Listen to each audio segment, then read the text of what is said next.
हर रोक दफा। खबर महाराष्ट्र से। शिवसेना लीडर संजय राउत के मुताबिक कुल 10 बागी अरकान असेंबली ने उनसे बात की है। रावत के मुताबिक शरद पवार और दीगर लीडरों की मौजूदगी में उनसे बात की गई है। संजय राउत ने कहा कि जब अरकान असेंबली मुंबई आएंगे शिवसेना के साथ होंगे। रावत ने कहा कि जो कुछ हो रहा है उस पर लोगों में गुस्सा है और अगर शिव सैनिक भड़क गए तो आग लग जाएगी। क्या कुछ कहा है आइए आपको दिखाते हैं। मैं कोई बात नहीं करूंगा, हमारे लिए वो विषय इम्पोर्टेंट नहीं है।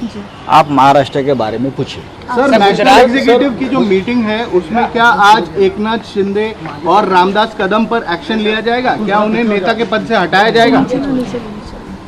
देखो, नेशनल एग्जीक्यूटिव राष्ट्रीय कार्यकारिणी किसी भी पार्टी के लिए बहुत मायने रखता है, महत्वपूर्ण है।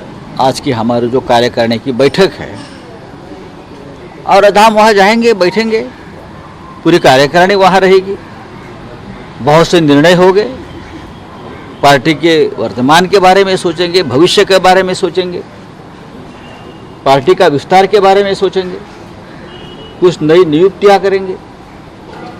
ये पार्टी बहुत बड़ी है, राज्य में और देश में इस पार्टी को बनाने में हमने खून पसीना बहाया है।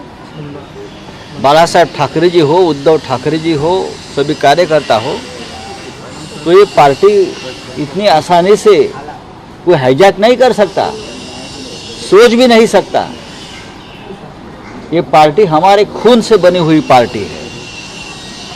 सैकड़ों लोगों ने बलिदान दिया इस पार्टी के लिए। सिर्फ पैसा है किसी के पास और पैसे के बल पर कोई पार्टी खरीद नहीं सकता। तो राष्ट्रीय कार्यकारिणी में ये सब बातों पर चर्चा होगी, बहुत ही विधायक निर्णय होंगे। जो संकट है मौजूदा और उसको हम संकट नहीं मानते, वो हमारे लिए बहुत बड़ा मौका है पार्टी विस्तार का। जो भी हुआ उस बारे में जरूर सोचेंगे।